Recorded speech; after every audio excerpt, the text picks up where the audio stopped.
They polished the floor so fiercely that morning that Rose could see the chandeliers doubled beneath her feet, a world of candlelight inverted and trembling. She had dusted those very candles at dawn, fingers smelling of beeswax and lavender, counting each glass drop as if an extra bead might have fallen from heaven and found a place among the rest. The Golden Hall did not forgive fingerprints. It did not forgive hesitation. She knew this, the way she knew the weight of a copper kettle or the temper of a starching iron. She adjusted her linen apron, straightened the tuck at her waist, and smoothed a wisp of auburn hair back beneath her cap. It sprang free at once. She pinned it again with the spare pin she kept tucked in her cuff. A junior maid, Hetty, passed with a stack of napery so white it seemed to glow. "Keep to the lower stair, Rose," Hetty whispered, eyes bright with gossip. "They say there'll be trumpets enough to crack the plaster. The regent means to make a show." "A show?" Rose asked, though the word pricked like a needle. "He will speak," Hetty said importantly, "about the heir and his marriage. They say he will name her by noon." Hetty's gaze skimmed Rose's apron and slipped away, as if the cloth itself might be caught listening. A footman with shoulders like a carriage horse hissed at them both to clear, and they did, vanishing into the pattern of the room, servants becoming shadows cast by great ladies, shadows that moved only when the light allowed. Rose took up her station by the lower stair, near enough to see without truly being seen. That had been her mother's rule, passed down with the thimble and the darning needle. Watch everything, meet nothing head-on, and always look as if you belong even when you do not. Beyond the doors, carriages drew up in a braid of wheels and hooves. The air tasted of snow, though the sky was bright. Silk rustled like leaves. Laughter rose and fell in rings. The master of ceremonies rehearsed the order of precedence under his breath, names fanning out like cards. Dukes, marquises, earls, viscounts, with their ladies and second sons and daughters bright as porcelain. Rose kept her eyes on the work of others. A pair of footmen aligned a table to the inch. A maid lifted a fallen glove with a handkerchief, so the kid would not scuff. She memorized the gestures. She added them to the other things she had learned since coming up to Windsor. How to vanish behind a screen when a door opened with the wrong knock. How to fold napkins into roses fit for princesses. How to starch collars so stiff a man could hide his fear behind them. Then the trumpets sounded. There were 3, and they blared not like a war but like a proclamation of summer, bright and golden in the throat. Conversation flattened. Fans paused, half open. The court turned as one body toward the dais. The Prince Regent did not hurry. He came as if the room owed him its breath. He was tall still, his hair silvered without apology. He wore the crown as a man wears an old friend, familiar with its weight, unastonished by its occasional cruelty. He took his seat. Beside him stood his son, the heir, Prince Edwin, hands loose at his sides, gaze neither lowered nor lifted, as if he had learned the trick of seeing everything without appearing to stare at anything. Rose had seen him twice, once in the chapel where he bowed without extravagance, once in a corridor where he had paused to let Mrs. Penbury pass, though she carried only a basket of mended stockings. Those 2 moments had drawn a small, neat outline around him in her mind. Now the outline filled and shifted, and became a man who belonged to the room without letting it swallow him. He wore no jewels, save the signet ring that caught and held a blade of light when he moved his hand. "Attend," called the master of ceremonies. The trumpets fell silent. The regent rose, and with him a murmur. Rose felt it on her skin like a draught. He lifted a hand, and the murmur died. His voice carried without strain, old mahogany polished to a mute shine. "On this day," he said, and every syllable landed in the hall like a coin. "On this day I speak not only to those before me, but to those who come after. There is in a crown the weight of many hands. We are borne up or borne down according to whom we take into our house." Fans dipped. Men shifted heels. A lady somewhere tittered and was silenced by a glance from her mother. "My son is of an age to choose a bride," the regent went on. "And there are among us families of sterling rank and honor. Yet I will not treat this matter as if it were the choosing of horses or stones. It is the choosing of a life, and the choosing of the one who will be joined to our name." Rose felt the floor beneath her feet, felt it as if it were no longer stone but water. The room shone too brightly. A muted laugh broke like a mirror somewhere near the windows. "Therefore," said the regent, and his voice did not warm though the word invited warmth, "I declare before you before God and before the people, that whoever my son chooses shall marry me. My house, my name, my destiny." The last word hung. Destiny. It sounded like a thing that could not be changed. It sounded like a door that never squeaked, because it never moved. There was a beat of silence, then a scatter of reactions, each one too small to name and altogether loud as a storm. A whisper of scandal, of expectation, of old alliances tightening their gloves. A gentleman's cough could be scorn, a dowager's blink, a knife. Rose's heart made a single hard movement. She reminded herself to breathe. She put her hand flat against her apron to hide the trembling. She was safe in the lower stair, a worker in clean linen, invisible. Prince Edwin stepped down from the dais. He did not look to the front ranks, past duchesses and their daughters, and courtsmen with fob watches smooth in their hands. He did not turn to the left, where Lady Beatrice Ashburn stood in a shade of blue that had cost 5 letters and 2 Paris dressmakers. He did not choose the obvious. He came forward, the crowd's attention bending toward him like wheat to weather, and he walked the length of the Golden Hall. Rose's mind emptied. She felt every inch of apron against her, the stiff band at her waist, the weight of the spare pin against her wrist. He passed the dukes. He passed the ambassadors whose silence translated into a dozen foreign languages before the echo reached the walls. He came to the lower stair. He stopped where the servants stood. He did not look over their heads. He looked at their faces, one by one, as if he were counting, and found he could not, because to count would make them into points and not people. He saw the footman who had worked 2 harvests before serving cider on silver. He saw Hetty, neck blotched with fear. And he saw Rose. She had grey eyes. She had always thought them a practical colour. They saw, and they took in, and they did not long to be admired. Now those eyes reflected guilt and shadow and a prince. She did not drop them fast enough to make herself safe. He was already looking, steady as if choosing his next breath. "Miss," he said softly, and though 6 women in silk might have claimed the honorific, he meant it for her. "Do you trust my heart?" It was an unfair question in a golden hall. It was a strange question from a prince. Her mind tried to catch hold of rules. One does not speak until spoken to. One does not presume. One does not suppose that the heir to a throne is addressing a maid as if only she were present. "You should not ask me," she heard herself say, low enough that only he could hear. "You should ask yourself." His mouth tilted, and something unguarded flickered there, something not trained by tutors. He lifted his gloved hand, palm upward, as if offering nothing and everything at once. "If you trust my heart," he said, "take my hand." Time behaved badly. It stretched thin.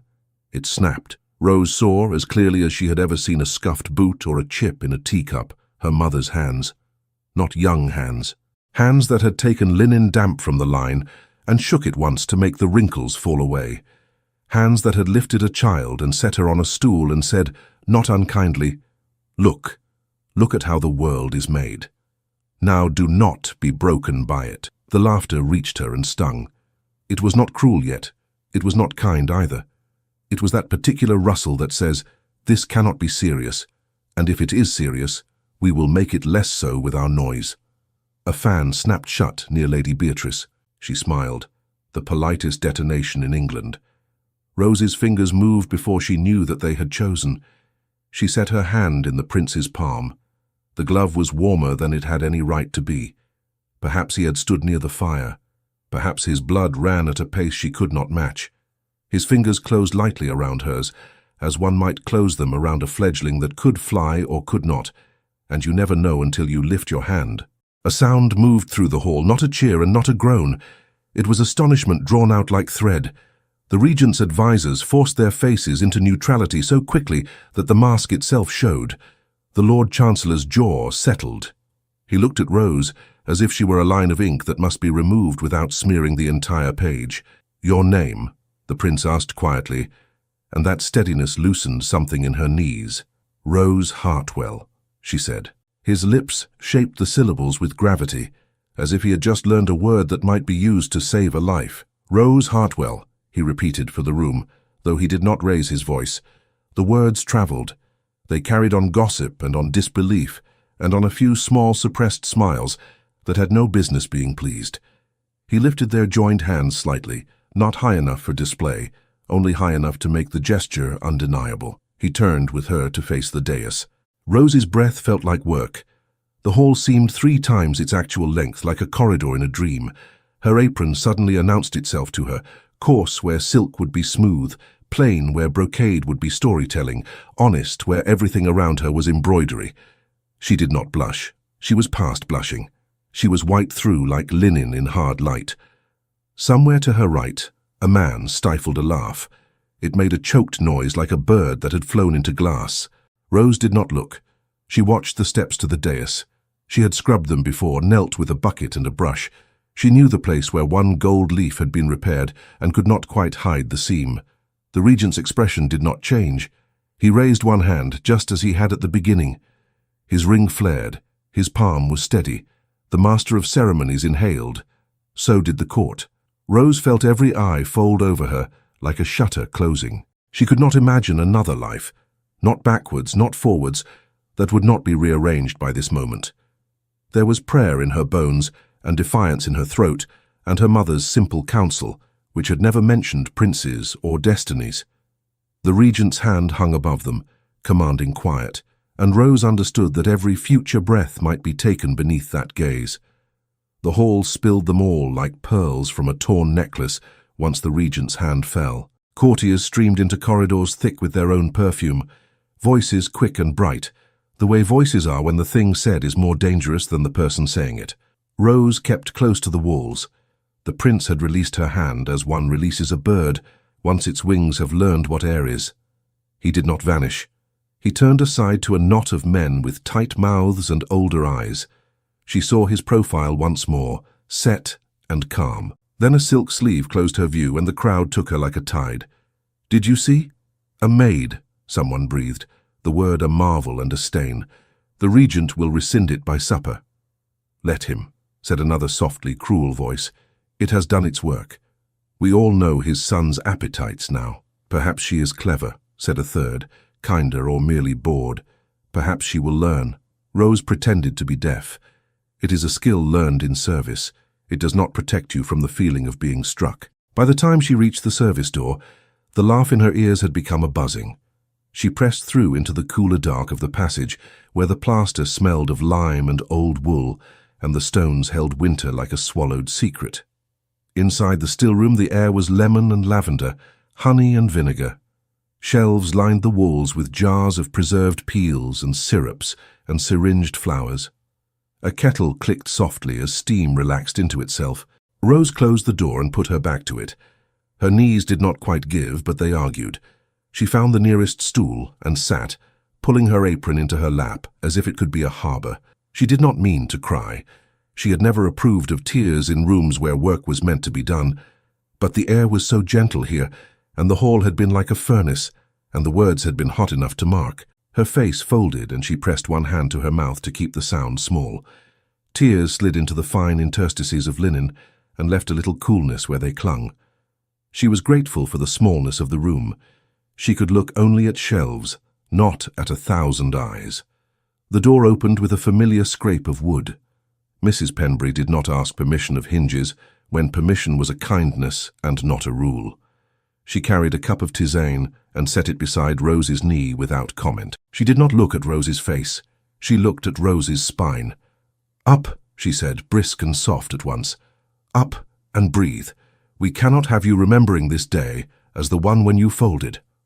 Rose lifted her head, furious at her own wet cheeks, more furious at the relief that made more tears, as if the first ones had greased the rest. "They laughed," she whispered. "They did," Mrs. Penbury said. "They laugh at illness, and at poverty, and at youth. They will laugh at old age when it is in someone else's hands. Drink." The tisane was bitter under sweet, lemon peel and something green that always promised to help, and then did, but not fast enough to satisfy complaint. Rose swallowed carefully. The heat steadied her mouth. "I do not know what to do," she said, and that was the first honest thing she had said to anyone in hours. Mrs. Penbury set her own hands on the table. They were square hands, unpretty in the way of tools that have been used exactly for what they were made. "We will teach you not to be broken, That is the first thing. Stand." Rose stood. Her apron slipped. She tightened the knot at her back. "Now," said Mrs. Penbury, stepping behind her. She took up Rose's hair, loosened it from the pins, and repinned it without pulling. "Chin not too high. There is pride, and there is pride that invites slaps. We will not invite. We will not bow our heads to make it easier to be struck either. Here." She turned Rose to face a narrow mirror propped against a jar of sugared violets. Rose saw herself as if the glass, too, had an opinion. Grey eyes, too pale now with crying. A mouth that had been told to be quiet too often and did not know what it looked like when it spoke. The linen apron, honest as anything in the castle. "Curtsy," Mrs. Penbury said. "Not to the glass, to yourself, to the girl who came from a cottage with floors you scrubbed on your knees, and who now will walk into rooms with floors polished by 10 such girls. Curtsy, so that when they make you do it in front of Jules, you will not also have to learn how not to hate yourself as you bend." Rose breathed and bent, not too low. Mrs. Penbury's hand hovered at her shoulder and then fell away when Rose found the exact balance between yield and refusal. "Again," Mrs. Penbury said. Rose did it again. The room gathered itself around her. The tisane breathed lemon. Her heartbeat slowed enough to fit back inside her chest without pounding to be noticed. "They will put you to tests," Mrs. Penbury said. "Some will be of the body, hours of standing, heat, cold, a dress that weighs a child. Some will be of the tongue, some will be of the heart. You cannot prepare for all. You can prepare for being looked at. That is the one that undoes the strongest. You are looked at and you become the looking. Do not. Remain, Rose Hartwell, inside your own head. The rest can be ironed." Rose made a sound that might have been a laugh if it had not been so raw. "And if he is wrong?" she asked. She could not say the prince. The word had too much reach. Mrs. Penbury met her eyes in the mirror. "Then you must not be. If he is wrong, you must not make his wrongness the excuse of your falling. You will need to learn twice the speed of the ones who have been taught since they could walk. I have seen you read a ledger and correct it in your head because the steward had his wine behind his eyes. Do as much with this." Rose turned, quick, as if she had been caught out. "I have read the order of precedence," she said, almost pleading. "The ways to address, but the table settings, the dance steps, the way they hide insults in kindness. I do not know the words for the kind of poison they drink." "Then we will find the words," Mrs. Penbury said. "There are books. There are women who know and will not admit they enjoy teaching. There is me. And there is your own good sense, which is rare in rooms like that." Something steadied further inside Rose, like a tray returned to its stand. "Will you show me?" she asked. "The curtsy for a princess? The way to hold a fan so that it does not look like I am clinging to a plank in deep water?" Mrs. Penbury's mouth twitched, which was as good as laughter. "I will," she said. "And I will fetch you gloves that fit, and teach you to keep your shoulders down when your dignity wants to creep up to your ears." The door opened and closed again. Hetty slipped in, breathless, as if she had been chased by a cat made of whispers. She held a sealed note in both hands as if it would bite if it were mishandled. "For Rose," she said, eyes too wide. From a footman. He said from higher up, but he would not say who. Only that it must be put into your hands and no other." Mrs. Penbury took the note, weighed it, and passed it to Rose, without a flicker. Rose recognized the seal before she let herself name it. The signet had impressed wax, as if pressing it could press the world into the shape desired. She broke it carefully with one nail, so the edges would not crumble and betray eagerness. "Miss Hartwell," it read, in a hand that did not adorn its letters because it did not need to. "For the sake of propriety and preparation, I ask that you meet me at first light tomorrow in the orangery for instruction. Yours in truth." E. Rose read it twice, 3 times, as if the letters might alter under repeated looking. The room grew very quiet in the space between breaths. First light, instruction, propriety. The words fell like steps she could take, even if the floor were made of water. Mrs. Penbury's hand hovered over the paper and then retreated. "At dawn," she said. "You will want to sleep, you will not. You will go to bed at once anyway. You will lay out what you will wear, linen that is not quite so honest it becomes a flag. You will do as he asks, and you will do as you must, which is learn, and you will not be late." Rose nodded. It was something she could do. It was not walking into the golden hall with the world in her mouth. It was learning to hold a fan. She folded the note and slid it into the pocket on the inside of her apron, where she kept straight pins and string, and the coins that made up the distance between hunger and a meal. She felt its edge and the shape of the seal, broken now, and no longer a complete circle. "I will need books," she said, "on address, on French terms to avoid so that I am not laughed at for misusing them, on dancing, and gloves, and to know where to put my eyes when a lady is angry with me but calls me dear. Books we can find," Mrs. Penbury said. "Gloves we will measure. As for eyes, you will look at the space just to the right of hers, enough like attention to soothe, enough like refusal to save your soul." Hetty made a small noise that might have been admiration or fear. "They were monstrous in the corridor," she whispered. Lady Beatrice smiled as if her teeth were jewels. Rose tasted the name like something bright and bitter. She had seen the blue dress. She had seen the fan close with a click like a tiny trap. "They will set snares that look like help," Mrs. Penbury said. "Do not put your foot in a voice. Answer slowly. Count the breaths in your head. If you cannot remember the words, curtsy. It buys you 3 heartbeats every time." Rose let out a breath she had not known she had been holding since the hall. The still-room windows showed a slice of winter sky, pale and blank as a page. She thought of a little room in a cottage, of a mother who had never seen Windsor, and never would, who would have scolded Rose for crying and then given her the better half of the bread anyway. "I am afraid," she said. "Of course," Mrs. Penbury said. "Courage is doing the next necessary thing while afraid." "I do not want to bring harm to him," Rose said, the truth flushing her cheeks more than any insult could. "They will use me to strike at him until I am shards." Mrs. Penbury looked at her plainly, as if seeing the shape of a wound and the shape of the scar that might close over it. "Then be stone," she said. "Not glass, not harder than you must be, for stone can crush as easily as it endures, but be a thing that takes a mark and remains itself." Rose took up the cup again and finished the tisane, even though the last swallow was always the most bitter. She set it down with care. She smoothed her apron. Her hands did not shake now. They knew what to do, these hands, even if her heart was still learning. "Teach me the curtsy again," she said. They practiced until Rose's knees ached like a question that had been asked and answered too many times. They practiced the bow of the head that conceded nothing essential.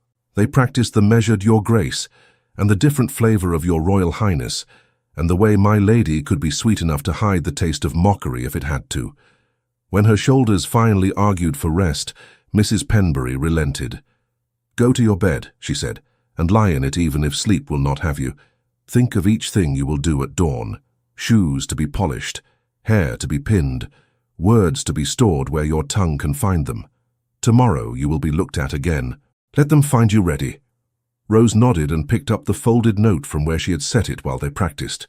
She slid it deep into her apron pocket this time, feeling the reassuring drag of it against the seam. She turned toward the door, hand already out to lift the latch. The still-room light made a halo of steam around the kettle. The hum of the castle rose again, distant but no less insistent, like a hive that had decided on a dance and would dance it whether or not the flowers approved. She opened the door and found Lady Beatrice in the passage, smiling as if at a child's trick. The orangery held its own weather at dawn. The air was damp and kind, beading on the glass like breath.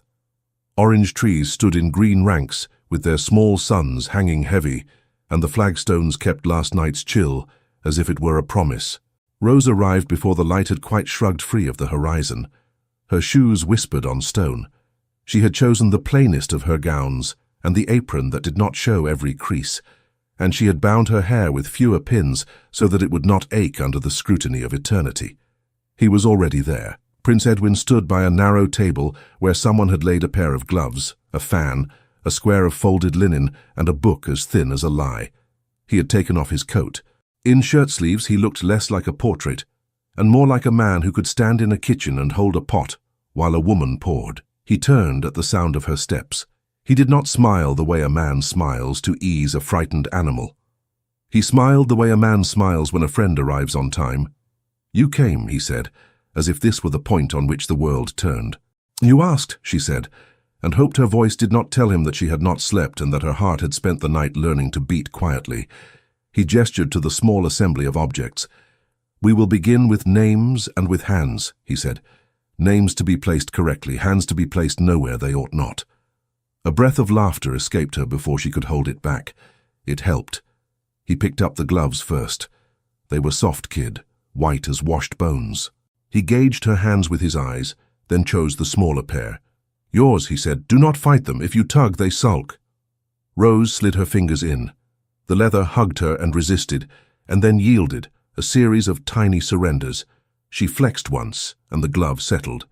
It was a relief to have something to do with her hands that was not trembling.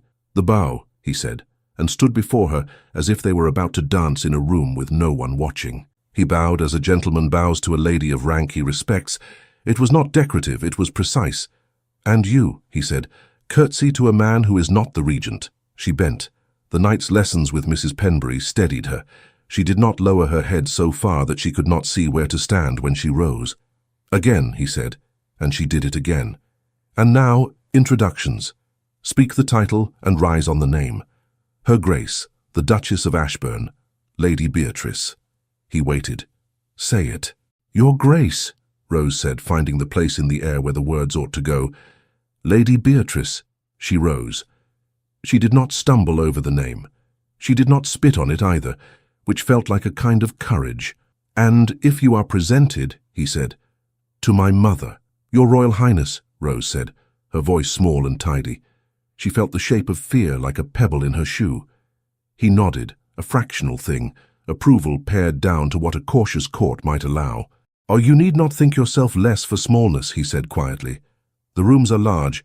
You will widen as you walk." He showed her the fan. It was a simple piece of ivory and silk, unpainted, unambitious, which was why it seemed safe.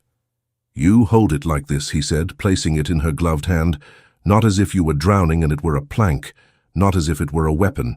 It can be both. It is for air and for time, open when you need breath, close when you need to think." She tried. The first opening cracked like a tiny branch. The second was smooth. She practiced opening and closing, the hinge making a quiet music. He stepped back, watched, and then stepped in again. He noticed how she stood.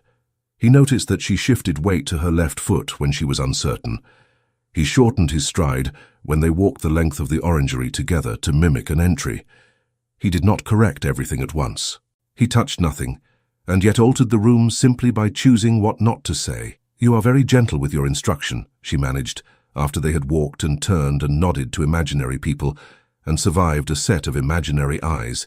"I am not a tutor," he said. "I am a man asking to be chosen back." She almost missed her step. The orange trees breathed on them both. She stared at a blossom as if it would tell her what answer would be both honest and safe. Honesty, she had already learned, often opened a door and then stood back to watch what entered. "I learned to be quiet because quiet made me safe," she said.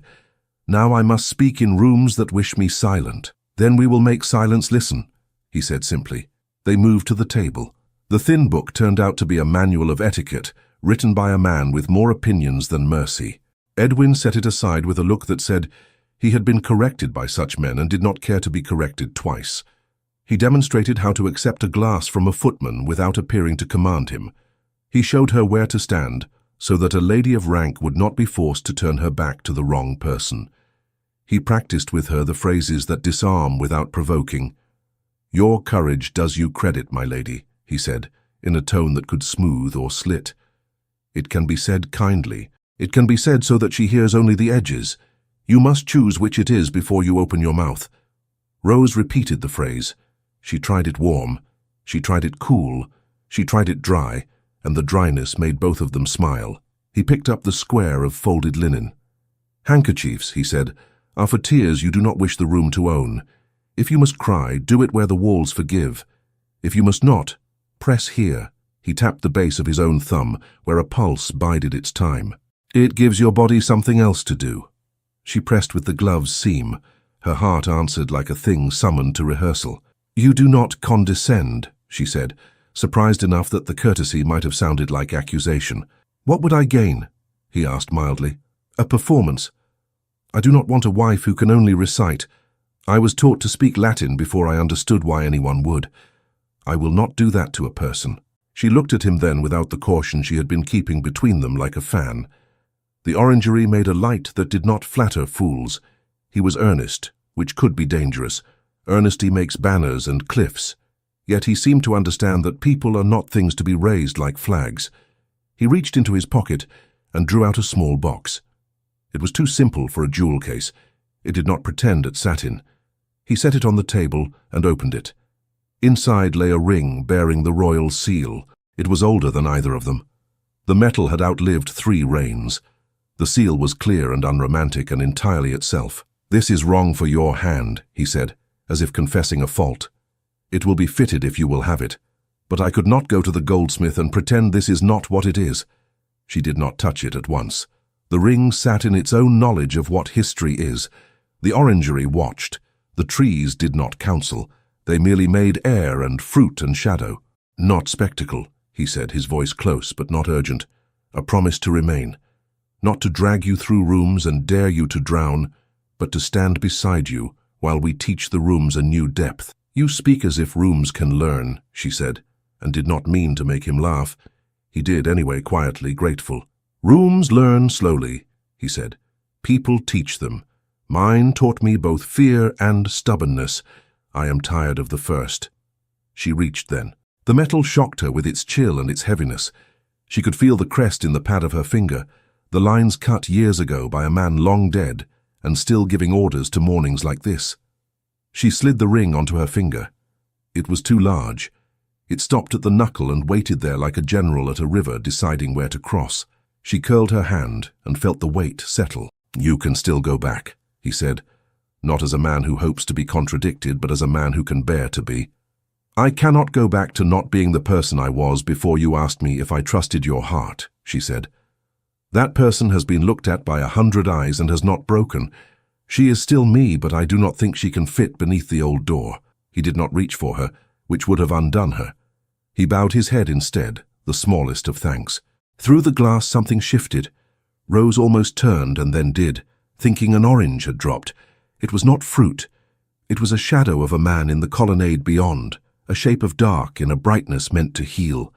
His stance was tidy and officious, and made of corners. Lord Chancellor Harbury held a ledger tucked like a weapon, and watched as if the orangery were a page he must annotate. Edwin saw where her gaze had gone. His jaw set. He did not invite Harbury in. He did not pretend not to have been seen. He returned to the table and lifted her gloved hand. "There is one more lesson," he said quietly. "When a viper looks through glass, you must not freeze. The glass makes him patient. He can wait for weathers to change. You must be the weather." "Is there a book on that?" she asked, and her mouth softened at its own boldness. "No," he said, eyes on hers and not on the Chancellor's silhouette. "But you already read people better than you read the steward's accounts, and I have seen you correct those without a pencil." "Breathe," she breathed. The ring was heavy and wrong and right. He lifted her hand, turned it palm down, and brushed his lips over the glove in a kiss so light it might have been merely air. The door to the orangery banged back against its hinge. A footman stood panting as if he had run the length of the castle, and then remembered at the threshold that men in livery do not pant. He forced his breath into order and bowed too fast for its grace to survive. "Your Highness," he managed. "My lord, my lords, beg your presence at once. The council insists." They separated her from him with the gentlest of blades, courtesy. Before the footman's breath could settle, another had come to say that a small luncheon would be held in the Ashburn salon for ladies of discretion and taste, and Miss Hartwell would be most welcome to pour tea. It was an invitation, and also a leash. Mrs. Penbury appeared as if conjured by the thought of snares. "Eat something first," she said, pressing a heel of bread and a sliver of cheese into Rose's hand. "You do not want courage to have an empty stomach. And remember, 3 breaths buys 3 thoughts. Do not spend them all at once." Rose chewed because obedience is sometimes the only thing that keeps a person upright. She washed at the basin, smoothed her apron, chose the least coarsely woven of 2, and let Mrs. Penbury's fingers make firm order of her hair. She slid the too large ring onto her finger and felt its weight. She wanted to hide it. She did not. The corridor to the Duchess of Ashburn's suite smelled of Parma violets and something sharper. the perfume of women who had paid to smell expensive. A footman with a serious nose took her name as if it were a delicate thing and announced nothing. He merely opened the door. Rose stepped into a room that had been decorated to teach the word elegance to people who had money and were not sure how to spend it. Silk walls shimmered the color of pale water. A harp crouched like a gilded bird in one corner.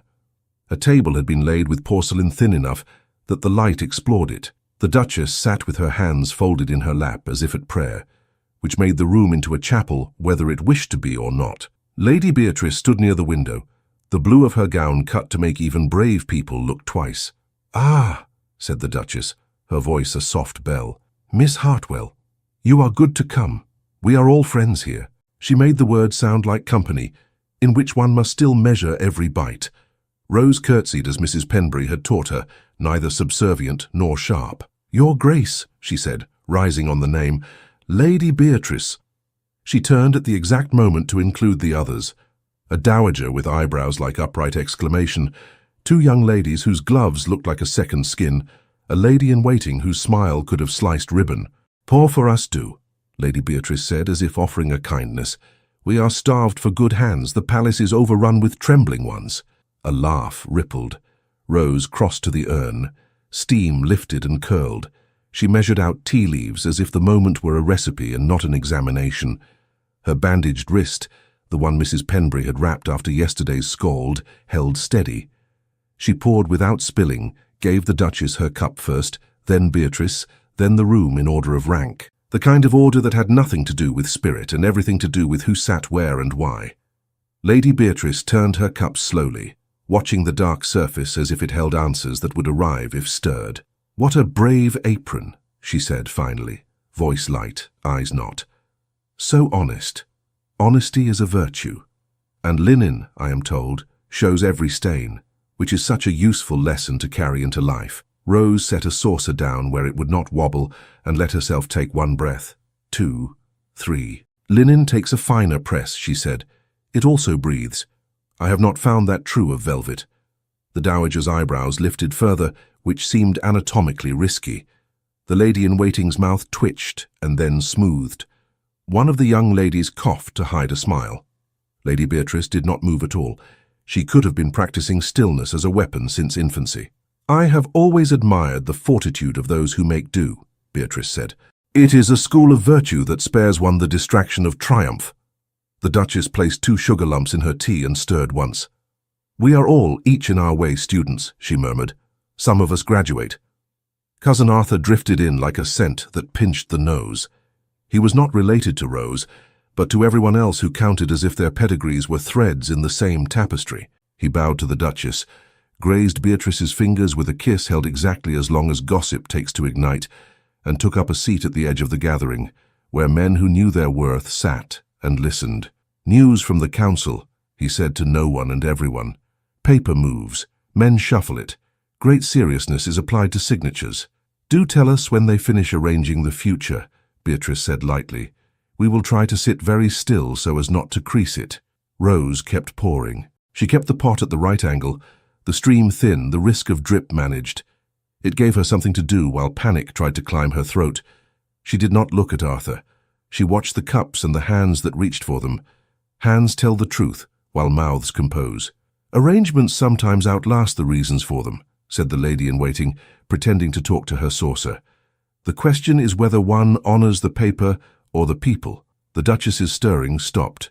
The spoon touched porcelain with a sound that made the hairs on Rose's arms rise. "Paper steadies the world," she said. "People make it shake." Her eyes drifted to Rose's hand where the ring sat, too large, a declaration that did not bother to ask permission from the room.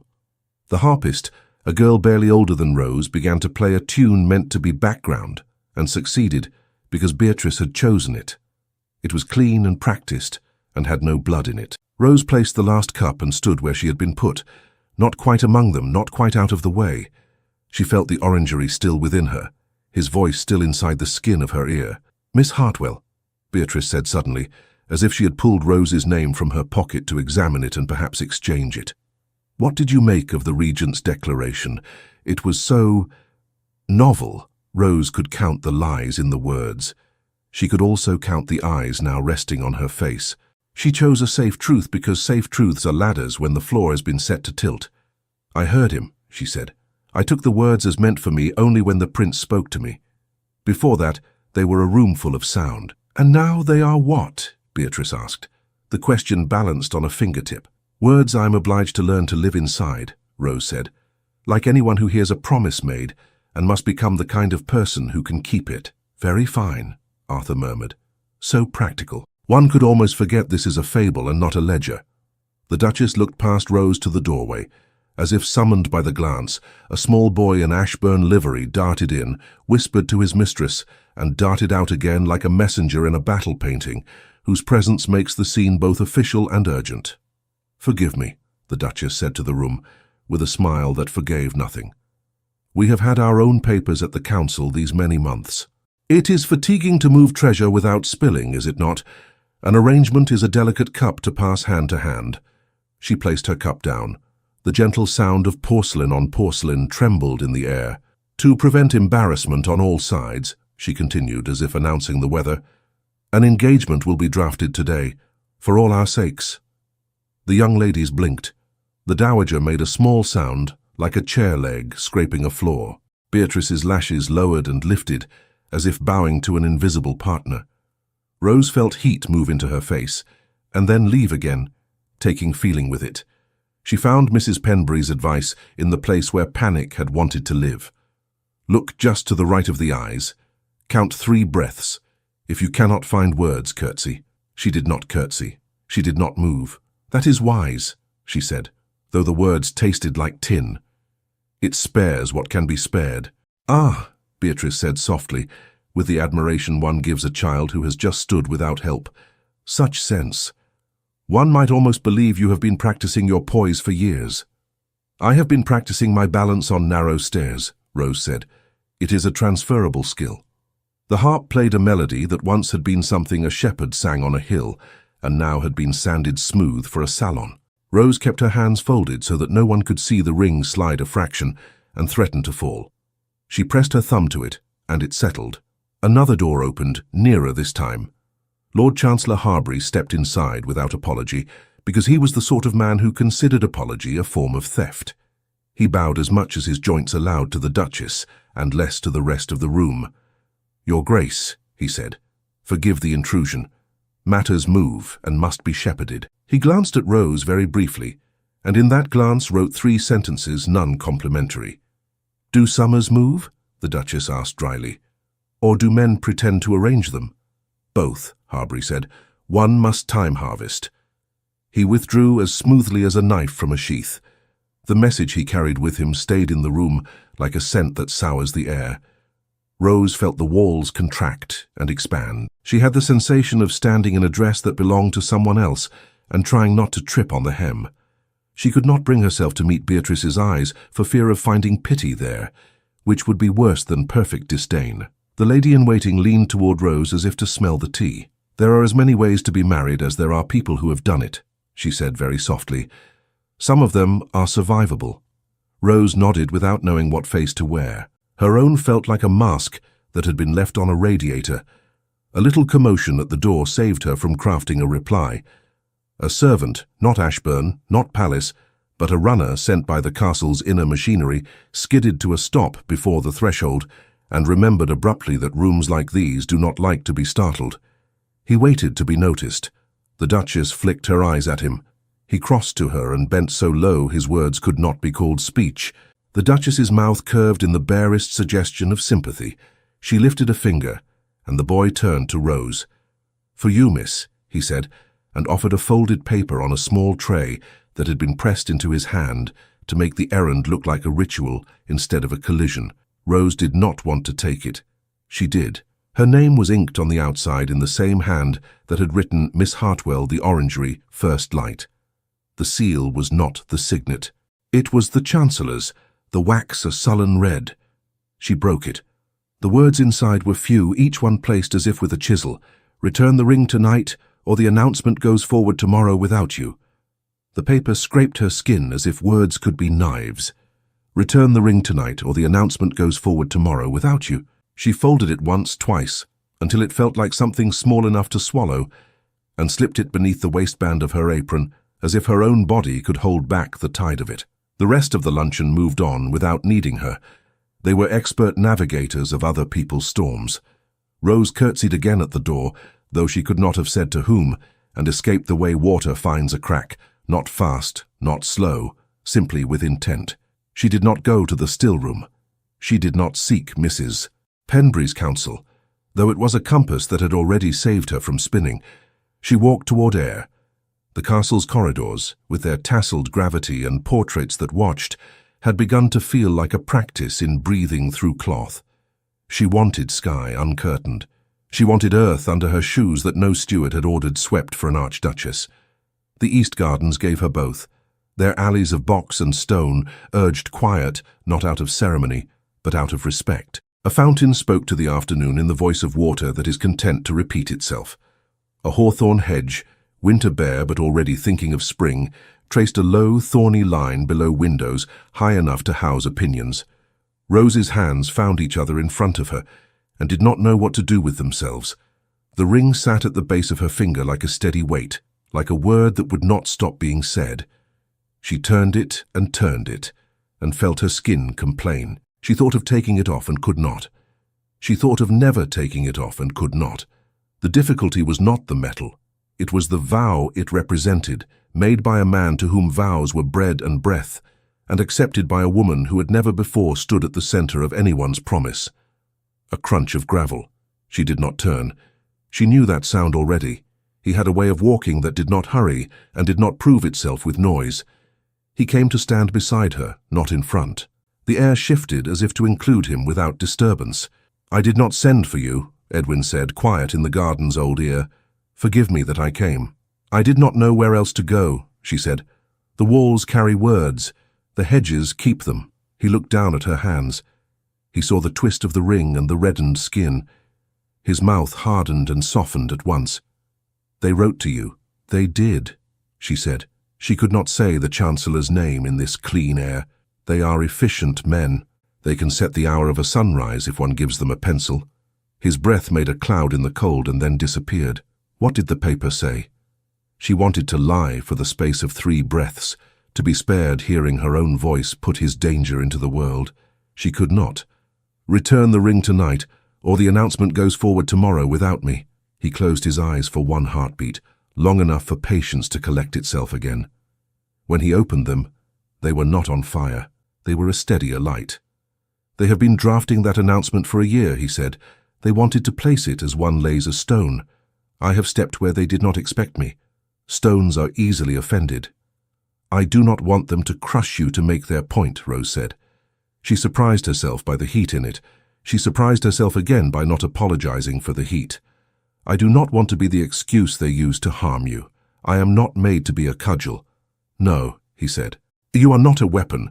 You are a person. That makes you dangerous only to men who prefer their world arranged like furniture. I am not offended when the chairs are moved." She laughed once without joy. "Chairs do not write letters." "No," he agreed. "Men do.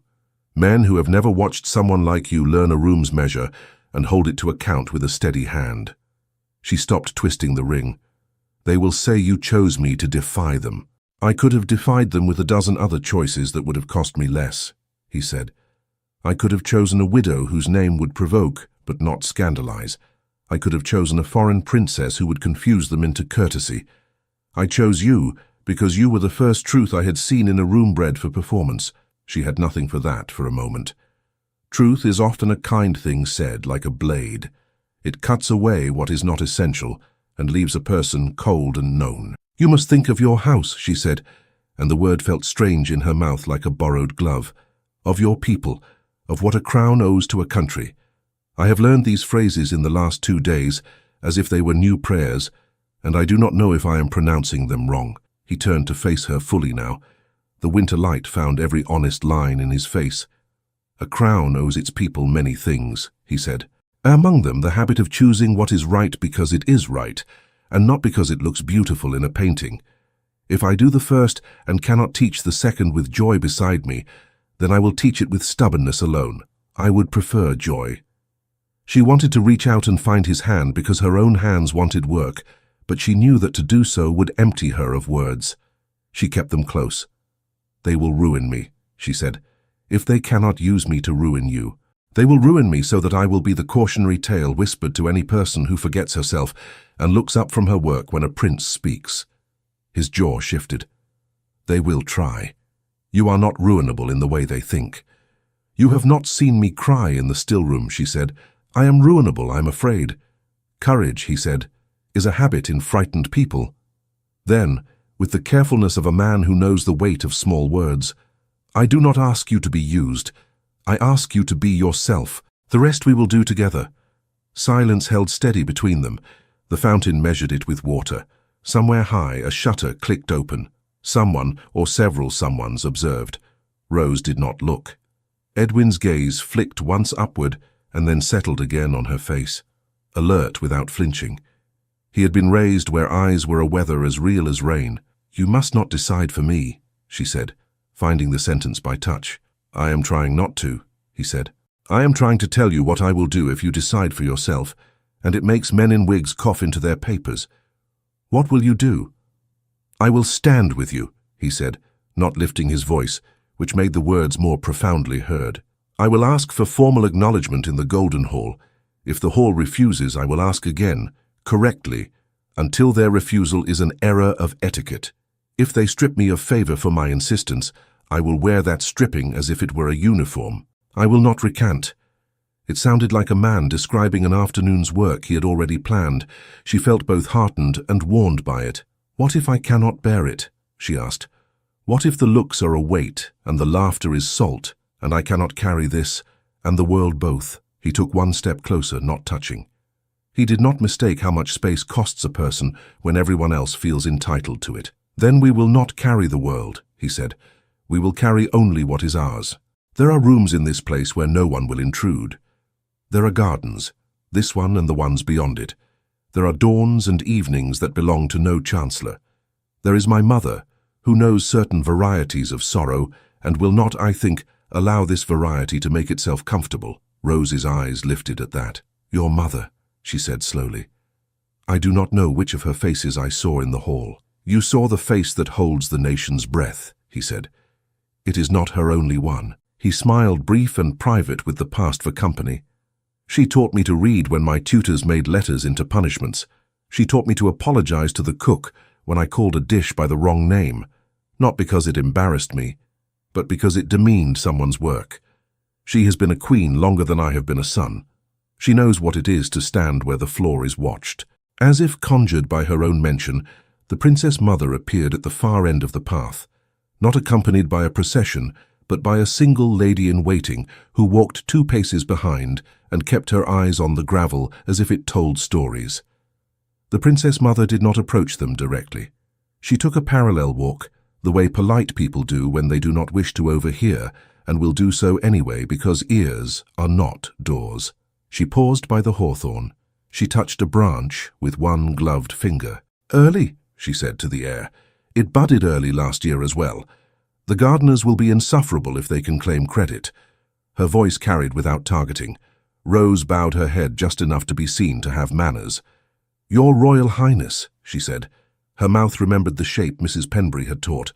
Her heart learned another. The princess mother did not turn fully. She glanced, a winter sun through thin cloud. She saw Rose's bandaged wrist. She saw the too large ring. Her mouth made the smallest shape between sternness and sympathy. "The hedges are kind," she said to the hawthorn, "but they do not keep everything. Wind and words both find paths." She looked at Edwin with an expression he returned as if fluent in it. Then she resumed walking, turning at the next alley, never in such a way that she did not remain in sight. "She tests me," Rose whispered. "She tests everyone," Edwin said, and there was no complaint in it. "She also protects, often by letting a person show herself." Rose looked back at the fountain and the hedge and the stretch of light that did not belong to the Chancellor. The folded paper at her waistband burned like a brand. She took it out. She unfolded it. She held it so that the words faced the air as if they might be tamed by daylight. "I could give it back," she said. "I could take the ring off now and return it.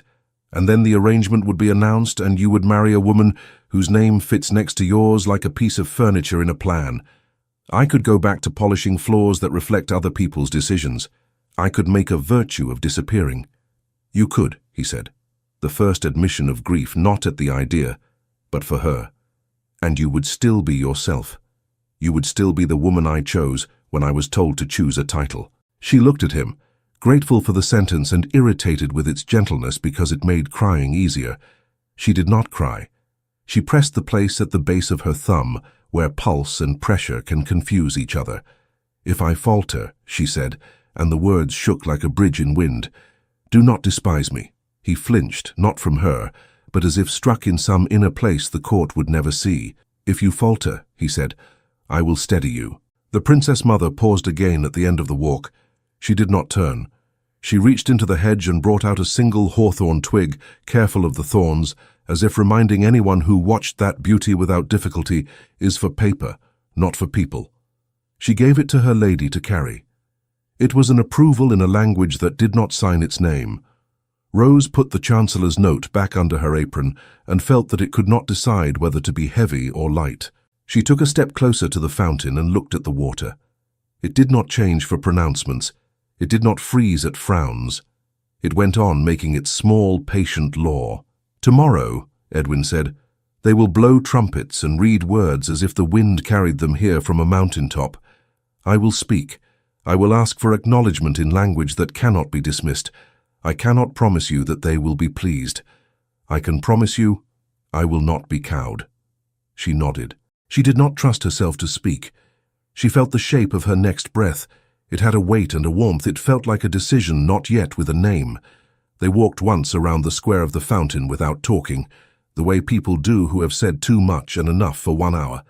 He did not reach for her again. She was grateful. Touch now would tip her. At the turn toward the alleys that led back to the world of doors, a footman sped toward them along the gravel with the delicate panic of a man who must run and must not appear to run. His hair had sprung loose at the temple. He smoothed it with a hand that tried to be sober and trembled because it was attached to a person. He bowed, glanced at the princess mother, and then at Edwin, judged which danger to address, and chose Rose. For you, miss, he said, breath puffing in the cold. On his small tray lay a folded paper with a scent that was not the castle's. It had a hint of pear and smoke, the sort of perfume that arrives in a room before a woman says a thing that will matter long after the fragrance fades. The seal impressed in grey wax bore a crest Rose could not have drawn and knew at once. As they parted, a folded paper was pressed into Rose's hand by a scurrying footman, an invitation to a private musicale in Lady Beatrice's rooms. Lady Beatrice's drawing room had been arranged like a kindly trap. The walls wore silk the colour of honey poured thin, and the lamps were shaded to flatter faces. Chairs had been set in a horseshoe so that anyone standing in the open centre would feel both attended to and alone. A harp and a small pianoforte shared a corner like polite rivals. The windows were dressed as if to watch without being caught. Rose arrived with the hour. She had pressed her apron until the linen shone, tied the ribbon at her waist twice and hidden her bandaged wrist beneath the neatness of her cuff. Mrs. Penbury had looked at her once at the door and said nothing except, "Count to 3. Rose held the invitation like a pass into a theatre where the play would end badly for someone, and she must pretend to believe it would not be her. The room filled with women, and with the few men who belonged everywhere. Lady Beatrice stood near the mantel, a cup in her hand and a conversation draped over her like a shawl. She wore a dress the exact blue of a particular sky Rose remembered from a day picking blackberries that stained her fingers beyond washing. Beatrice's jewels were small and significant. They made a statement that did not need the room's permission. "Miss Hartwell," she said in a voice that neither pretended intimacy nor admitted distance. "Thank you for joining us. We are to have music and a poem and then tea, which I trust you will grace us by pouring. You have the hands for it." Rose could hear the blade hidden in the compliment. She did not reach for it. "As you wish, my lady," she said, and curtsied in a way that did not let the floor take her dignity. The singer was a slim woman with a throat like a bell's interior. She took her place at the pianoforte and placed her hands as if about to pray. The first song was chosen to make the room feel good about feeling. It mentioned roses and stars and did not require thought. The second was careful. It told the old story of a shepherdess who attracts a king and learns too late that palaces do not smell of heather. The room smiled with the pleasure of recognizing itself disguised. The third was a ballad. It had teeth. There was a girl, began the singer, born to linen and lie, who climbed a shining stair on a dare and lost her way in gold. The melody moved like a ladder. The words were too precise to be accident. The girl spilled, the girl slipped, the girl forgot to curtsy. The girl was quiet when asked her name, and because of her quiet, they called her proud, and because she was proud, they called her ruined. The verses balanced a moral on a thumb and pressed it home. Laughter rose at the edges, soft, looks exchanged over fans to say, "We see, and we are good enough to pretend we do not." Rose listened in a stillness that was not surrender. She felt the blood pull to her face and then depart again, as if her body itself were correcting for exposure. She pressed the base of her thumb the way Edwin had shown, and her pulse shifted obediently under the pressure. When the last line fell neatly like a guillotine of rhyme, applause fluttered. Lady Beatrice led it with just enough enthusiasm to be innocent. She turned to Rose with a smile that would look generous in a painting. "Tea," she said. "Do serve, Miss Hartwell. We have all had such thirst from so much poetry." The table had already been laid with cups so thin Rose could have read a small letter through them. The teapot was silver, heavy in the way of things that have belonged to a family longer than their virtues. Steam curled from its spout. She took it by the handle. She found the balance and the pour. The first cup was Beatrice's. Rose filled it to precisely 2/3, lifted the pot at the end so that the last drop drew back into the silver instead of falling and making a brown star on the saucer. "Perfect," Beatrice said, admiring a machine she expected to work. The Duchess's last girl slopped. Rose moved along the horseshoe of guests. She gave the dowager one lump of sugar without waiting to be told, because the woman's eyes were already saying one. She gave a young lady tea with milk first, because her dress was too pale for stains. She served the singer last because people who are made to sing are always the last to be comforted. Her bandaged wrist twinged once under the weight and quieted, as if remembering that it belonged to someone who needed it to behave. Beatrice watched. The room watched through Beatrice.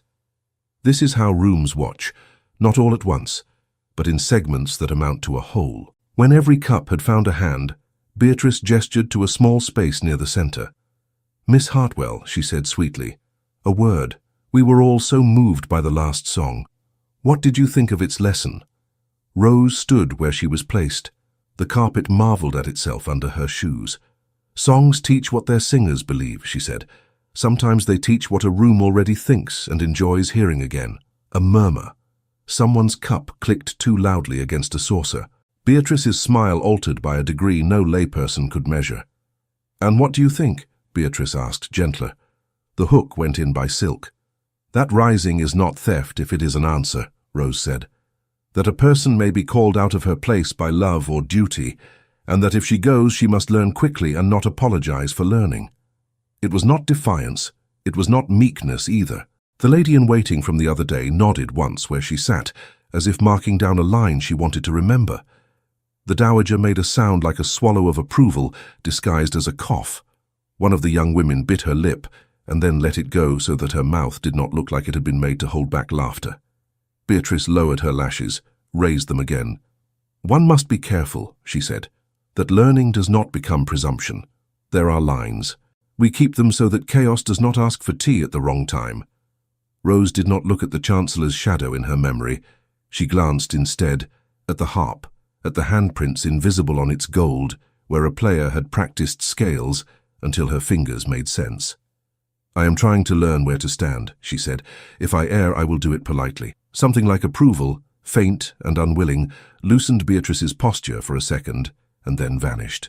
From the far door, Lord Chancellor Harbury entered, as if the hinges owed him rent. He bowed minimally and took a place near the mantel, not seated, not attending, a presence like a pin in the map. He said nothing during the music's small encore. He did not drink tea. He existed, which in some rooms is an action. When the applause done for form had finished and the harpist had been thanked with words that paid nothing, Beatrice drifted to her settee. A space opened beside it like an invitation and a dare. "Miss Hartwell," she said. "Sit." Rose sat, because refusal would have been a different kind of performance. Her apron made a neat line, the ring weighed, and she kept her hand still in her lap. Beatrice tilted her head. "You pour beautifully," Beatrice said. "You may never be able to teach that to a princess." "Perhaps a princess could learn," Rose said, "if she wished." Beatrice's smile was all pearl and patience. "Ah, yes, if she wished. The object in such cases is often to wish as one is told." She set down her cup with exquisite care and turned her head a fraction. "Lord Chancellor." Harbury's attention presented itself as if it had been folded and now unfolded with a crack. "Lady Beatrice, Miss Hartwell has occasioned much discussion," Beatrice said, the way a person speaks of weather that has become personal. "We must not let talk outpace sense." "Talk always outruns sense," Harbury said. "My business is to harness it." His eyes cut to Rose. They were the kind of eyes that weigh not to value but to measure for a box. "Miss Hartwell," he said, as if he were inquiring after the health of a plant. "A word, if you can be spared." Beatrice smiled her consent and leaned back as if to watch a small operation performed with clean instruments. Harbury stepped not so close that a lady might protest, close enough that a servant would know he intended not to be overheard. Rose looked just to the right of his eyes and counted 1, 2, 3. "For your safety," he said, voice low and clipped, "withdraw. There is more honor in a quiet departure than in a public correction. The announcement proceeds. A carriage will be made available to you when you are ready to accept the generosity of those who are thinking beyond today's performance." "By safety, my lord," Rose said, tasting the address and finding it metallic. "Do you mean my comfort, or do you mean the lack of inconvenience to those who do not care to be reminded that promises bind both ways?" A woman nearby inhaled, audible and then ashamed of it. Harbury did not blink. "I mean safety," he said. "Do not mistake that I offer it." "Your note offered a choice," she said. "I did not misunderstand its tone." He let his gaze flick to the ring and back. "You misunderstand the scale," he said. "You are a stone kicked loose on a hill. You may think it matters whether you are taken up and placed elsewhere.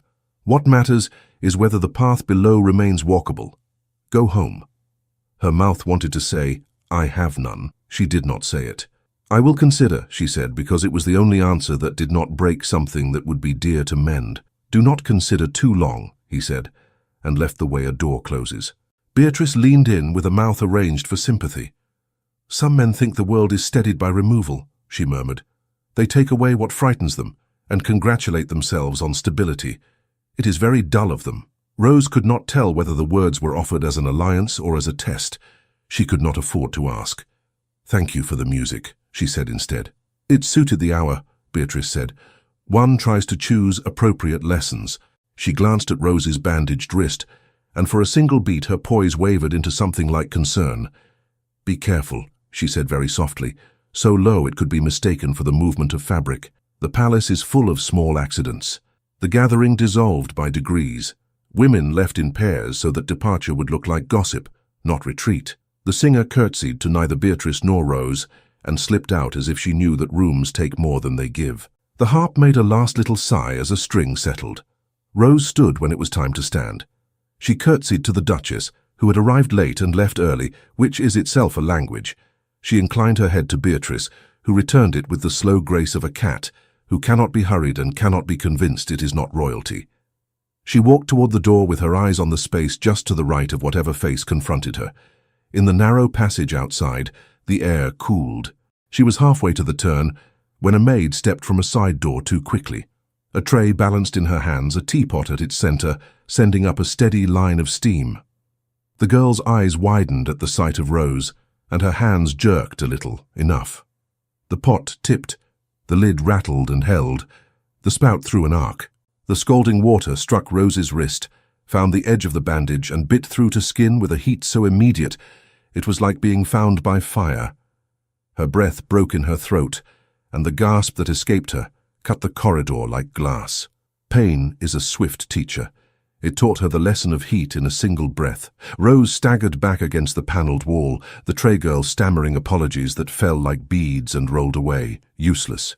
The bandage beneath the cuff soaked, then tightened as if to keep the burn for itself.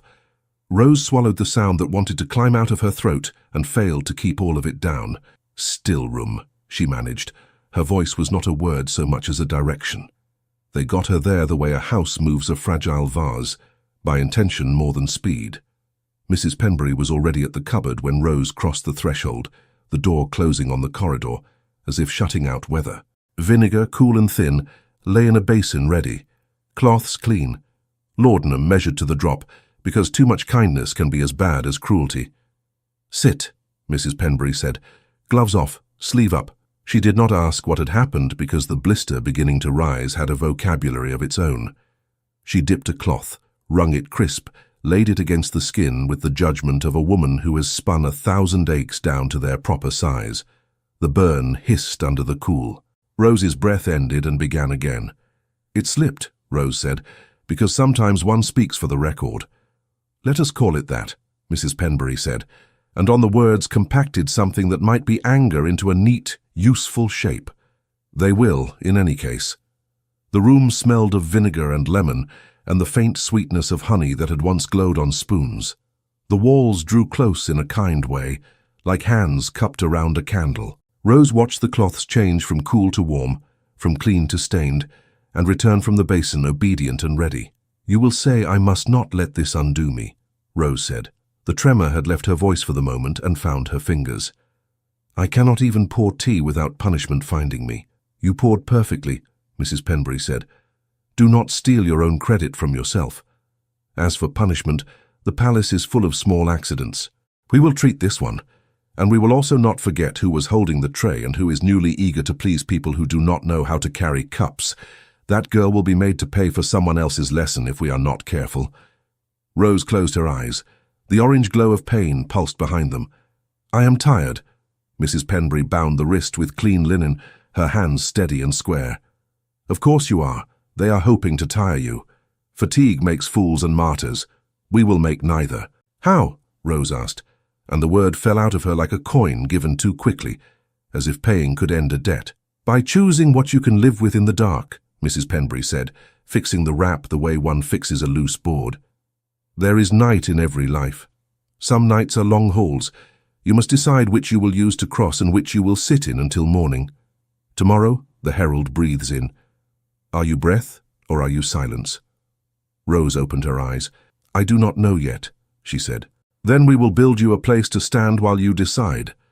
Mrs. Penbury tied off the bandage not too tight. "Eat something. Then you will lay flat for an hour. Then you will rise and practice standing. It is work like any other." She ate a slice of bread soaked in milk like a child with a fever. She lay on her narrow bed and stared at the ceiling until the white of it lost its edges, and she became heavy enough to surrender a little.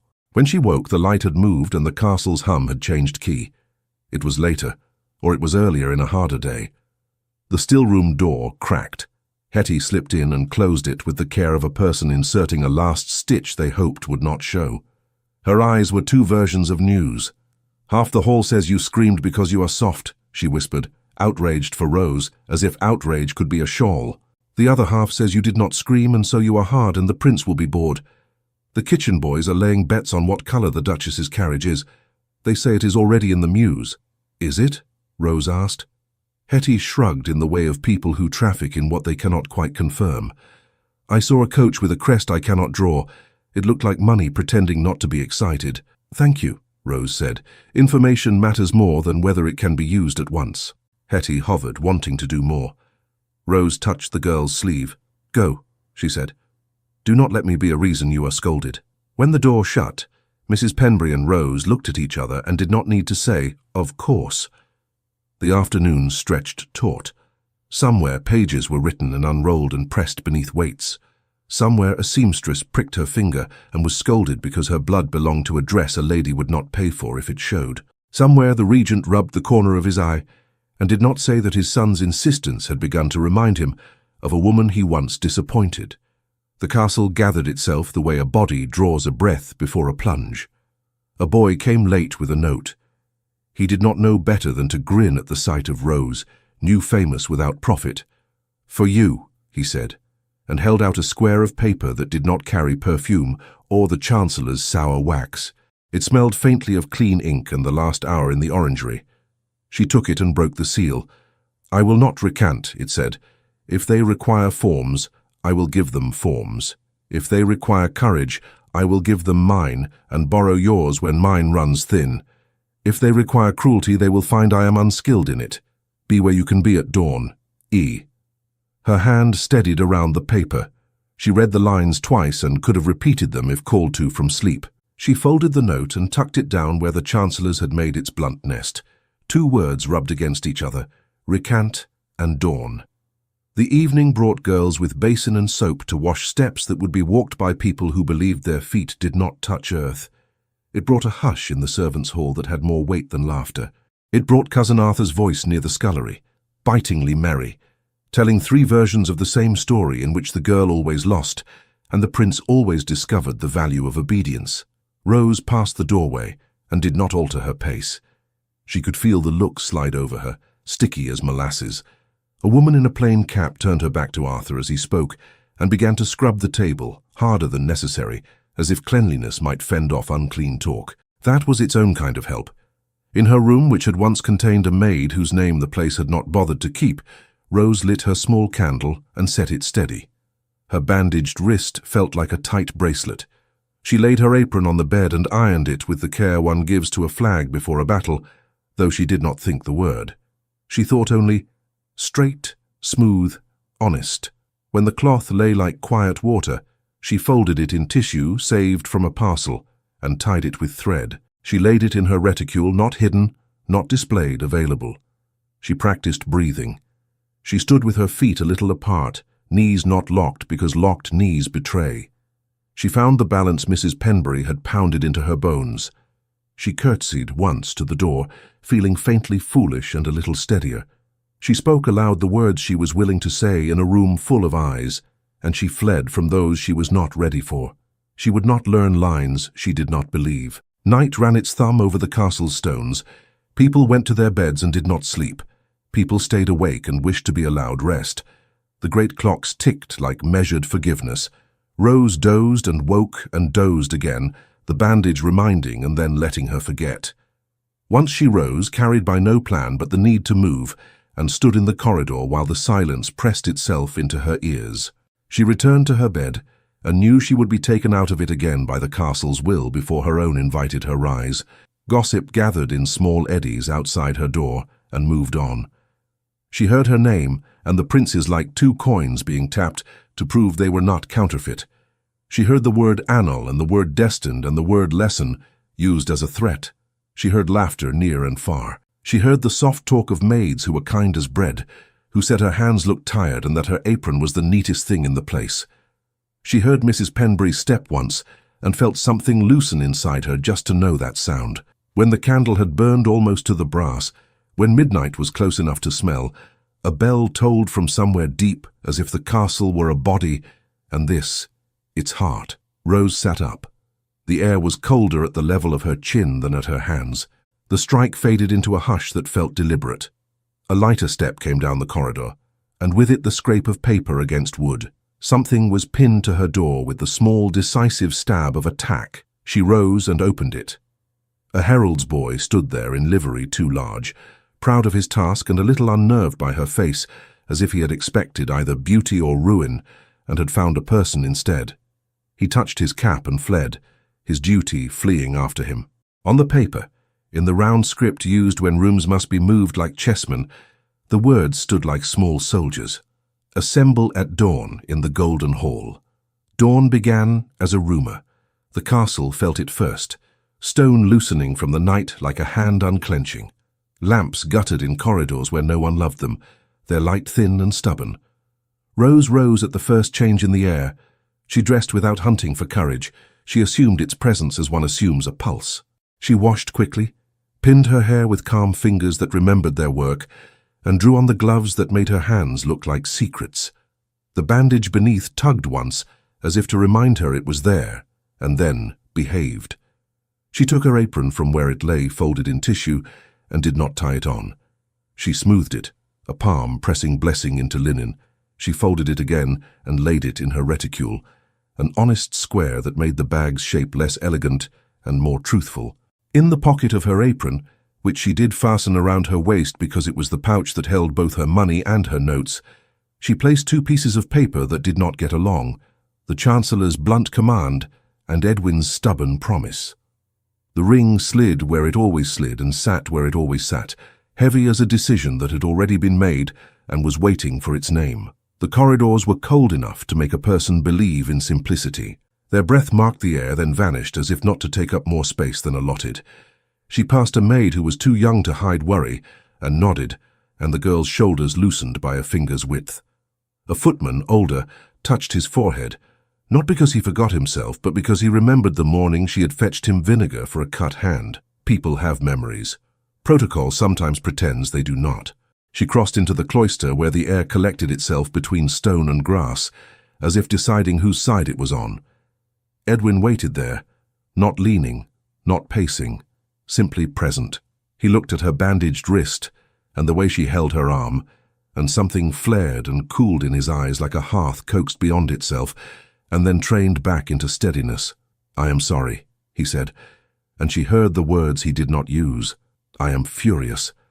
I am trying not to be stupid with it." "Do not be," she answered.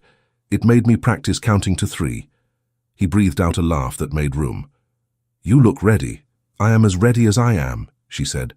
"I will not be more before 7. They stood for a moment, like people who had been told to stand and had found a reason. He reached out and stopped before the space where touching begins to cost. "I will ask for acknowledgement," he said, voice quiet and balanced, as if setting a glass where it would not tip. "I will use the forms they teach to children. I will ask them in a language they cannot call insolent. And I," she said, "will speak a language they cannot ignore." He glanced at her reticule. She opened it and let him see the square of linen resting inside, bright even in the slate light. He looked back at her face and understood. "You are going to teach the room," he said softly. "I am going to remind it," she said, "of the first rule. Service," he said, as if naming a thing both old and capable of being polished. "They will not like being reminded that they are supposed to love it. They may dislike it enough to remember," she said. He moved half a step closer. "If they do not, we will be enough for the minutes between." "They are long minutes," she said, "but I think I can live in them." He lifted her left hand, the gloved one. He did not kiss it this time. He pressed his own thumb lightly to the base where the pulse labors and is comforted by company. Her heart adjusted again, obedient.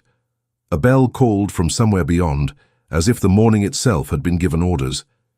Edwin's gaze flicked past her shoulder. Her sense of the world widened to include more than the two of them and the breath between them. They walked together to the inner doors. There, courtesy separated them. He went to take his place at the hall's head. She found the place where she was meant to stand, not quite within the first line of sight and not far enough back to be missed by people trained to miss what unsettled them. The line of women in pale colors arranged themselves into a fresco of virtue. The line of men in ribbons and grave faces made themselves into a wall. Outside, carriages arrived at a pace that would be called stately if the horses had not been glad to be out of their stalls. The wind kept its hands to itself. The Golden Hall waited like a beast that has learned patience. An usher moved down the line, arranging sleeves that were already straight, whispering instructions to people who did not need them, and skipping rows as if his eyes had not been taught for her. She let him. She tucked one more breath into her chest and felt its edges. The regent entered with the weather. He was a season, not a man, when he walked into that room. The princess mother took her place, her face the page upon which nothing was written, and everything could be. Lord Chancellor Harbury stood slightly behind the regent's chair, a ledger in his hand like a weapon disguised as a record. Lady Beatrice arrived exactly on time to be seen as punctual. Diamonds like fragments of a resolved argument nested at her throat. The Duchess of Ashburn made her entrance without heraldry, because the powerful sometimes volunteer humility in order to own it. Her mouth did not smile and did not smile. She placed herself where the light knew how to flatter. Rose's wrist throbbed under the glove, a small metronome that kept the measure of her resolve. She saw the princess mother's eyes pass over her and return. She saw Edwin at the foot of the dais, his back a line drawn straight and true. He turned and saw her. That was all. No nod, no dangerous signal, just the fact of sight, shared. It was enough. The trumpets readied, their bells lifting like flowers that attract attention by being unable to help themselves. The master of ceremonies cleared his throat with practiced gravitas. The hall gathered breath. Harbury stepped forward with the scroll. He unrolled it as if unmaking a binding, then bowed and presented it to the regent. The regent did not take it. He glanced at his son. Edwin stepped one pace forward, the space of a man taking responsibility for his voice. "I will ask for acknowledgement," he had said. He drew his breath to do it. Rose felt the moment collect around her like dew, and then draw tighter, like a knot. She reached into her reticule, folded fingers finding the linen square. It was cool against her palm, honest as ever. The trumpets lifted their mouths to the air, the hall drew its breath, and Rose stepped out of the line.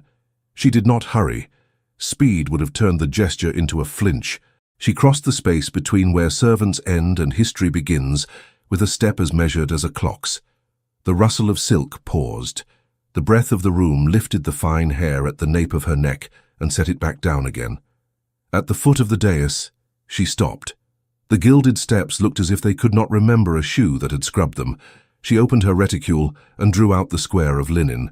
It shone, not from wealth, but from being clean. She held it a moment, not aloft, not hidden. Then she laid it on the lowest step, white on gold, humble cloth on a place that expected velvet. She set it with care, smoothing one corner with the back of a gloved finger, as if making a bed fit for truth. She knelt, not to the regent's chair, to the man standing on the same floor she had crossed. She took Edwin's hand, the one that wore the old signet, and lowered her head enough to press her lips to the cold metal, a kiss so brief it might have been only breath. She felt the crest against her skin, the cut lines of a kingdom outlasting skin. She rose from her knees enough to meet his eyes. "If I am to serve," she said, voice carrying because it was steady, not because it was loud, "let it be openly. If I am to stand beside you, let the standing be mutual." A fan fell from a hand somewhere to the left and struck the floor with the small final sound that joins endings to beginnings. Edwin's mouth did not move, but his eyes changed. They filled with something that did not belong to the hall. She slid the heavy ring from her own finger. For a moment it resisted, an old soldier unused to being guided. Then it yielded. She took his hand and, as if crowning duty with love, placed the signet where it was meant to be on his finger, fitting not by size but by right. The gesture reversed 100 years of rooms in which women were ornaments to vows men declared alone. Silence could be cruel. This one was not. It was attention discovering a better use for itself. The princess mother stood. She did not require a trumpet. She did not require anything but her own gravity. She took 2 steps that brought her within the field of the linen square and looked at it, and the looking itself repaired something. Her gaze moved to Rose, then to her son. "Service is the first law of the crown," she said. The words were simple. They landed without spectacle. "If the heir chooses a partner who understands service, I will not oppose him. I will instruct those who must be instructed to do likewise." She turned her head, and the regent met her eyes, husband and queen speaking a language of many winters. He inclined his head once, a bow to his son and to the moment. He did not take the scroll from Harbury. He did not need it. "Let it be recorded," he said, "that the heir has made his choice. Let it be known that the house receives it." Harbury's lip moved a fraction, the smallest evidence that the machinery within him did not pass from one gear to the next without grind. He bowed not to Rose, not to Edwin, but to the fact that the room had settled around a decision he could not unmake, without overturning a table he did not own. He stepped back and held the ledger lower. There is dignity in retreat when done correctly. He knew the choreography. Lady Beatrice stood very straight. Diamonds at her throat breathed with her. She came forward the exact number of steps required to be gracious and no more. She curtsied to the regent, to the princess mother, and then flawlessly to Rose. The movement cost her nothing she would miss. It gave back to Rose something the ballad had tried to take. The Duchess of Ashburn, who had practiced the art of not losing in rooms where victory is limited to 2 people, lifted her chin. Her smile managed the miracle of being both sympathetic and proud. Later, a note would travel under her seal to the council citing a decline in health that made travel unwise and public celebrations unkind. Her daughter's future would be spoken of with warmth to other men in other rooms. Appearances would be kept so intact that no one would trip on them. From the right, a stir went through the line of servants that was not gossip. It was relief locating a place to sit. A woman in an aproned cap pressed a hand to her mouth, and then remembered where she was and let it fall, smoothing her skirt instead. A footman whose shoulders had carried too many trays nodded once to himself, because some days the world chooses fairness for 5 minutes, and that is worth noticing. The princess mother glanced to an equerry and spoke without words. That look, carried down the chain of competence, arrived as a hushed inquiry at the servants' hall that evening, and again the next morning, when the girl with the tray was brought in, shaking and protected from her own panic by Mrs. Penbury's square hands and square voice. It had been an accident. It had been made more likely by a supervisor who wished to be seen to have zeal. The supervisor discovered himself reassigned to a remote place where zeal could not scold anyone. The girl kept her position. She learned to carry the weight of silver without listening to the voices that applauded when she faltered. Word went out, as it always does, not in decrees but in phrases that found ears.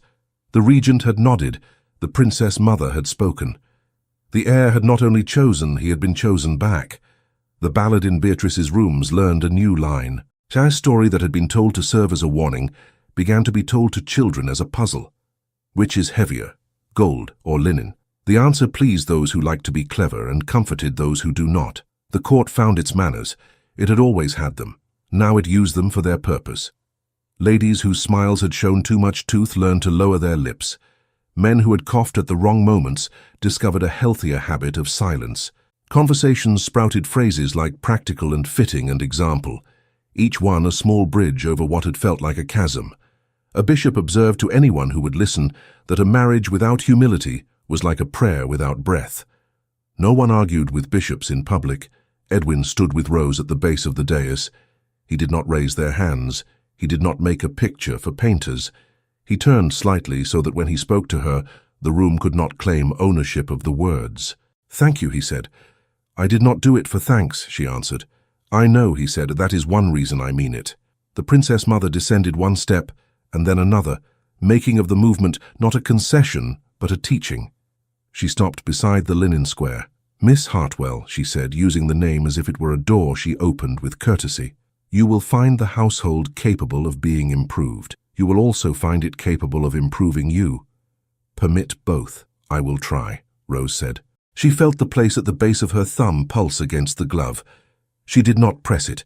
She wanted to feel this. The regent's voice carried again, wrapping the hall in ceremony so that the moment could be placed where memory would not lose it. He spoke of duty and of the pattern of generations, and the way promise repeats itself in a nation the way the sea repeats along a shore, without growing bored of the work. He did not speak long. He did not need to. When he sat, the hall released its breath and the formal applause rose, measured and sincere enough to be convincing. In quiet rooms nearby, someone sent for the goldsmith. The ring would be sized properly. For the day, the signet remained on Edwin's finger where Rose had placed it. It caught light that had not been assigned to it, and wore it comfortably. Rumour, that small animal always hungry, changed its diet. It began to tell how Rose had laid her apron on the steps where velvet goes, how the princess had blessed it with 2 steps of her own, how the chancellor had blinked so slowly a person could have walked to the river and back before his eyes were done. It told how Lady Beatrice had bent like water, and how the Duchess's carriage had been seen leaving the mews with no one inside but the coachman's good sense. It told, and in the telling, it changed what people thought they knew about what was possible. By afternoon, Mrs. Penbury went about her rounds with the air of a woman whose advice had not lost its edge in polishing. She found Rose in the corridor and did not embrace her. She tightened a loose hairpin with the efficiency of someone fixing a hinge that keeps a door from swinging too wide. "Stand," she said under her breath, and Rose did, and the world fit. In the servants' hall, Hetty practiced curtsies without being told, and discovered one that did not make her feel small. In the guardroom, a soldier said to another that he would not mind if his daughter went in for service, if service could be what it had looked like for 5 minutes in the Golden Hall. In the kitchens, the cook swore at a pie, and then swore again because she was suddenly weeping and could not say why. When the light shifted on the river, and the castle threw its long shadow over the lawns like a benediction, Rose sat by a window and let her pulse catch up to the day. The bandage itched. The glove hid it. She pressed her hand to the pocket of her apron and felt 2 notes at war come to a kind of truce. She took them out, folded the Chancellor's command until it was smaller than it thought it could be, and slipped it behind the vicar's card she had kept from a long-ago funeral because it had felt important to have the name of someone who understood endings. She reread Edwin's line about dawn and let the word widen until it felt like a room she could live in. The Golden Hall, back to gold and echo, held no more crowds for the day. The linen square lay in her reticule again, and when she touched it she could still feel the cold of the gilded step in its threads. The step would remember, so would she. Evening found the Princess Mother with a hawthorn twig in a porcelain vase on her writing table. She looked at it and smiled once, not at anyone. She took up a pen, wrote a brief instruction concerning the unfortunate incident with tea, and another regarding the tone to be kept in the ladies' gatherings for a time. She set the pen down. She folded her hands. She rested, a queen who had earned an hour. By night the castle had made a new story that fit with its old ones. Tomorrow would have its own noise. Tonight, the hall had chosen an answer, and kept it. And in a narrow room lit by a small candle, Rose Hartwell laid her apron in a drawer and closed it gently, her hand lingering on the wood as if making a pact with it. The sea came in mild as breath that morning, and the sky held a pale blue that made room for bells. The chapel was a small white thing tucked into a fold of the coast, its door painted a patient green. Hawthorn hedged the path, thorned and blooming, as if the season itself had decided to bless them by arriving early with flowers and difficulty both. Rose stood in the narrow vestry, the window open to salt and gulls. Mrs. Penbury fussed with her veil as if taming wind. The dress was simple, muslin with a stitch or two of lace that looked like small waves along the bodice. Her scar, neat now and pale where the scald had been, showed just below her glove. She did not hide it. She had tucked a folded square of linen into the pocket of her travelling cloak, not to be worn, not to be seen, only to tether mourning to the day the hall had chosen fairness. "You are very steady," Mrs. Penbury murmured, pinning the last pin, "as if your bones had agreed among themselves to behave." "They have," Rose said softly. "I told them this was not a performance." "It is," Mrs. Penbury said, smiling the way a mother smiles when a child discovers a truth and thinks herself the first. "But it is one you may enjoy." The Princess Mother waited outside the vestry door with a bouquet of hawthorn and rosemary. She wore grey that remembered lavender. She looked at Rose as if measuring a seam and finding it true. "For remembrance and courage," she said, offering the bouquet. Then lower so that it was conversation and not proclamation. "I am glad." "Thank you," Rose said, and because plain words can be a jewel when they carry weight, the two of them needed none else. The Princess Mother touched Rose's cheek with a gloved hand and stepped back, a queen who knew when to let love be seen. The vicar cleared his throat in the nave, not because he wished to be heard, but because all knaves require a cough to begin their work. Edwin stood by the chancel rail in a coat that had learned to be beautiful without noise. His signet caught a shard of light and let it go again, as if aware that it belonged to a ceremony older than itself. He did not turn until the door opened.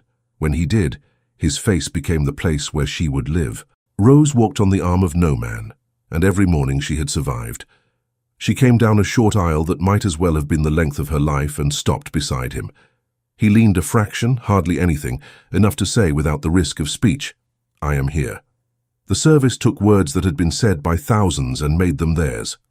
The vicar spoke of love as a habit made out of hours, and of vows like rain that does the same work every day until gardens remember how to be generous. When it came time for their voices, Edwin steadied as if it had been made for this moment. He promised to protect without patronizing, to cherish without caging, to listen when silence was easier. Rose promised to steady when storms had their way, to speak when quiet had turned into cowardice, to choose truth even when it did not look like a picture in a window. The ring, fitted at last, slid onto her finger and found its home with a certainty that surprised them both. Her hand trembled. His covered it until it forgot to shake.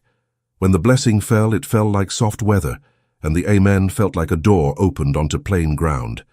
They stepped outside into sea air, bright with gulls and sun that knew how to be kind.